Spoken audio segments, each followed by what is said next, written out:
$3,500. That's what it was gonna cost us to fill our 16 raised beds with a bagged raised bed soil. There's two things that we did to save a crazy amount of money while filling these. We're gonna get into specifics with the numbers later. Let's get started. Soil isn't cheap. It gets really expensive really quickly, but there are ways to get premium soil without paying premium prices. The normal plants that you put in your garden, they don't need 17 inches of soil to grow. They need 8 to 12 inches and they're totally fine with that. And what that means is depending on what size of raised bed you have, the bottom 5, 6, 7 inches of raised bed that you have, it doesn't need quality soil on the bottom. Now there's a lot of different things you can put in the bottom of your raised bed, and today I'm gonna kind of tell you all the things that we put in ours because we put a lot. Most garden beds are gonna come with some kind of box or cardboard, and as long as it's not the shiny cardboard with that film on it, you're good to use it in your garden. So what we're gonna do is we're going to cut these boxes up, we're gonna lay them flat, and we're actually gonna lay them in the bottom of our raised beds. What this is gonna do is it's gonna act as a kind of a temporary weed barrier that's gonna be there for a year, maybe 2 years. And then after that, it's just gonna kind of decompose and turn into soil like the rest of the stuff down there. This is still gonna allow worms to be able to come up and kind of get around the box because it's not gonna cover the entire bottom of the bed. And this is a great way to recycle the box that it came in. It's a great way to just not send garbage to the landfill. So utilizing the cardboard around your house, around your property, the cardboard that your raised bed came in, definitely something good to do. So go ahead and just lay it in the bottom of your raised bed. Now that we built the very bottom of the raised bed, we need to build some bulk, and we're gonna do that in the form of logs and branches and sticks and all sorts of good, big, organic things. I want you to keep in mind at this point, pretty much from this point on the rest of the entire video, you wanna make sure you're not adding things that are too green or too many greens. You can add some, but you wanna kind of keep it under control. If you add too many greens, what's gonna happen is your raised bed is gonna turn into a compost pile. And if that happens, then it's gonna start to heat up on the inside of that bed, and that's not gonna be good for the plants that you're trying to grow inside that bed. So try to use as many dead things as you can, as many browns as we call it in composting. I mean, we're gonna be putting a few greens in. We're just making sure that we keep our ratio really brown heavy. What we did is during the winter, there was a lot of branches, and I'm talking big branches, that fell out of our trees and just kind of were laying around the property. We walked around, we picked all those up, and we cut the logs up into manageable pieces. These were all dead logs, and we were gonna use it for firewood, but instead we used them for our raised bed. Now, what big dead logs do in the bottom of your bed is they start to decompose down there and they get really spongy. And when they get spongy, they're gonna soak up a lot of the excess water that you have down there. Now, when your bed dries out, that water is gonna be released from the log and into the soil for your plants to absorb. So it kind of gives you a little buffer for your watering. Now, the next thing we did is we took a lot of the medium-sized branches, the small branches, and we kind of layered everything in biggest to smallest. So you wanna start with the biggest things on the bottom and kind of work your way up. So that way, once you're all done and you kind of start compressing everything down, everything is gonna trickle right down to the bottom and fill in all those gaps. After we used up all the branches, what we did is we talked to our neighbors across the street, and they actually had bags of leaves that they got from the previous fall. So we were able to get the bags of leaves from them. They were already pretty decomposed, and we were also able to take straw that we used for mulch over the winter, and we were able to gather that up and put that on top of all the branches and all the logs. The next thing we used is we had kind of an old pile of compost that was getting really old, and it was just kind of sitting there for like the last 2 years, and we scraped up all of that compost, and at this point it had some weed seeds in there, it had branches that had kind of sticks, all sorts of stuff that had kind of made its way into this compost just from the trees and everything around. So we shoveled all that up and put it on top of everything in the raised beds there. When you do stuff like this and you're gathering stuff up that has been sitting on the ground for a long time, you know, little piles of dirt or native soil, anything like that, you're gonna find worms, you're gonna find bugs, good bugs, you're gonna find fungus. I'm talking mycorrhizal fungi, all sorts of beneficial types of fungi. You're gonna find really good things within that soil and within those leaves and whatever else you're finding. That's good stuff for your soil that you're gonna try to build within your raised bed. You want to build an ecosystem down there that is ready to decompose, create good soil for you. So even though there's not good quality soil down there in the beginning, because it's all, you know, logs and sticks and leaves and stuff, eventually that's going to break down and create good soil for you. After the old compost, we had all the kids rake up the entire yard. So we took like really broken down leaves that were on the lawn for the whole winter. We took all those really broken down leaves and little tiny bits of sticks and stuff like that, and we threw all that in there as well. Last year, we focused really heavily on container gardening, and this year we're focusing heavily on the raised beds, and we don't really have time for the container garden this year, but what that does for us is it gave us a lot of containers full of soil. And last year I mixed a really good mix of soil together, and I used that for all the container gardens. So there's still that really good consistency soil sitting in all those containers. This doesn't necessarily just have to be container garden soil. This can be native soil. This can be old raised bed soil that you just need to repurpose.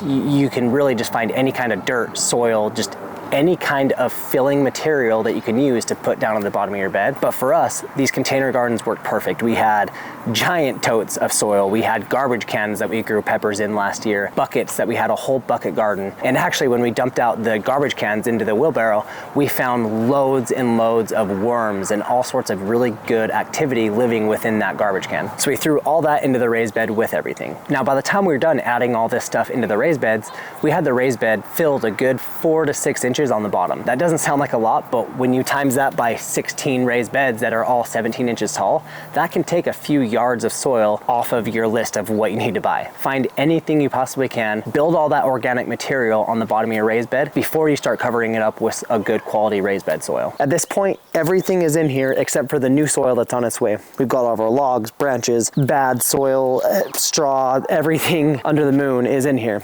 But it's all kind of just set in here haphazardly, just all over the place. And what we need to do is we need to start filling in all the little holes in between all the branches. We need to get that grass to settle in. We need to get some of this dirt to settle in a little bit.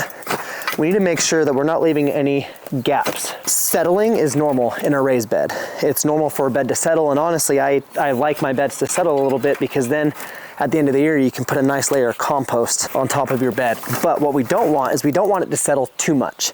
If we left all these big gaps and holes and everything in here, this bed would be settling a lot more than we want it to. Come in here and just make sure you get everything sitting down as much as possible. Jump around, jump around. Now what we want to do, now that all the gaps are filled up, is we want to hit this with some water. What we're looking to do here is a couple of things. This is going to move everything down into the bottom of the bed, all the small particles, the dirt, all that stuff. It's gonna really fill in all those gaps down at the bottom that we couldn't kind of compress ourselves with a pitchfork. What this is also gonna do is when you fill a raised bed, you wanna water it in really nice. And sometimes it's hard to water in all the way down to the bottom. This is gonna ensure that the bottom is nice and watered in. And a lot of the materials that we have in here, they have good fungi growing, good bacteria, just all sorts of good microorganisms, worms, all sorts of really good beneficial stuff that we want to promote in the bottom of this bed and that we want to spread to the rest of the bed. Now, by watering this all in, we're going to create a nice, good environment in the bottom of this bed to help us kind of give all that a jump start. It's going to help start decomposing all this stuff and just really help all the beneficial stuff that we want down here in the bottom.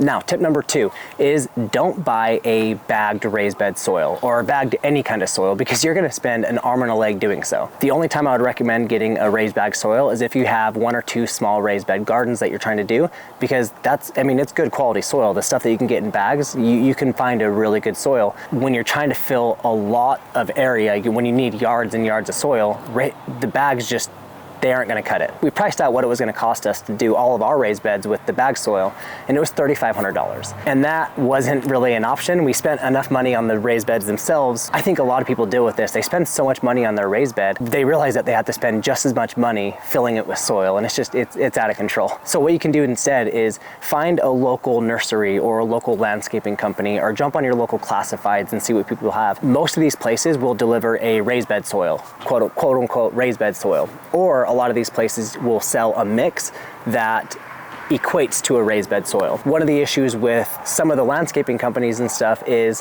when they deliver soil to you, it's going to be in a massive dump truck that hauls 12, 15, 20, whatever it might be, yards of soil at a time, and they won't drive on your driveway or on your sidewalk, and so they have to dump it out at the street. And trying to haul that soil back and forth, that's a lot of work. But to me, that work is worth it if you're saving literal thousands of dollars. What we were able to do is we got into KSL, which if you're not familiar with KSL, it is pretty much the go-to classifieds for Utah. And there's a guy that has a small dump truck that holds 6 yards of soil at a time. He delivers in Davis and Weber County. We got a 3-part mix of premium topsoil. It's a screen topsoil. It also has sand and compost. And it was a 3-part mix, but I wanted more compost and kind of some more structure in that soil. I didn't want it to compact too much. And so what we did is we got 12 yards of that mix, and then we also had him deliver 6 yards of just a normal compost. And we were able to mix these together to put into the raised beds. Each time he delivered the soil, it was a $70 delivery fee. But when we looked at what it would cost to have a full-size dump truck deliver out to the street, it was pretty close to what we're paying this guy to do 3 different loads. And the difference is a good 20 or 30 yards out to the street, where we didn't have to walk that back and forth, because it's literally hundreds and hundreds of wheelbarrows full back and forth to get these full. If you're in the Davis and Weber County area of Utah and you're looking for a good soil hookup, let me know down in the comments. I can send you his KSL ad. Now let's talk about how much money we saved going with a bulk soil option rather than the bagged raised bed soil. So like I said, the bagged raised bed soil was roughly $3,500 to do all the beds that we needed to get done. Now, if you break that down into 16 beds, it was almost $220 per bed to fill it with soil. That's almost what I paid to buy the bed. So I don't want to spend that much again to get it full of soil. I paid this guy a total of $670 to pay for the soil and to have it delivered. So if you break that down into price per raised bed, we ended up paying, I think it was a little bit less than $42 per raised bed. Let me check my math real quick. Yeah, it was just under $42 per bed to get it full.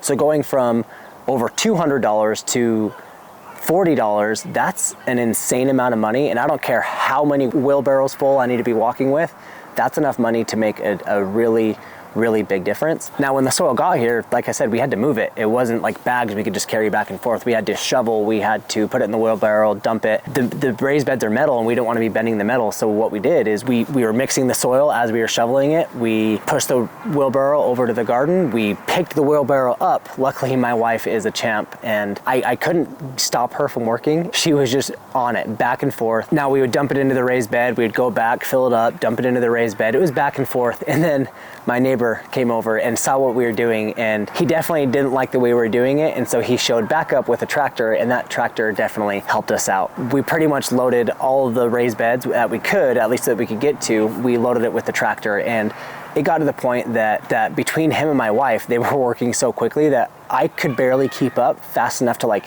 rake the soil over the beds to keep everything even. I tried to trade places with my wife, but she was just on it. She was skipping the gym for that day. She wanted to work, and boy, did she. So do me a favor, like this video to say thank you to Jay and the Cougar for seriously working so hard to get these raised beds full. We had a lot of fun filling them. It was a full day of just loading dirt all day for hours, but we got the beds done, and we are almost ready to plant now. And if you're interested in these raised beds that we have, and you might want to get some for your own, watch this video first. It's a long video where we break down everything you need to know about these beds, how to build them, how we feel about them, everything you can think of with these raised beds. We did a video on that, and it's pretty intensive. So go ahead and go watch that before you buy these raised beds. So go watch that video, and I'll see you there.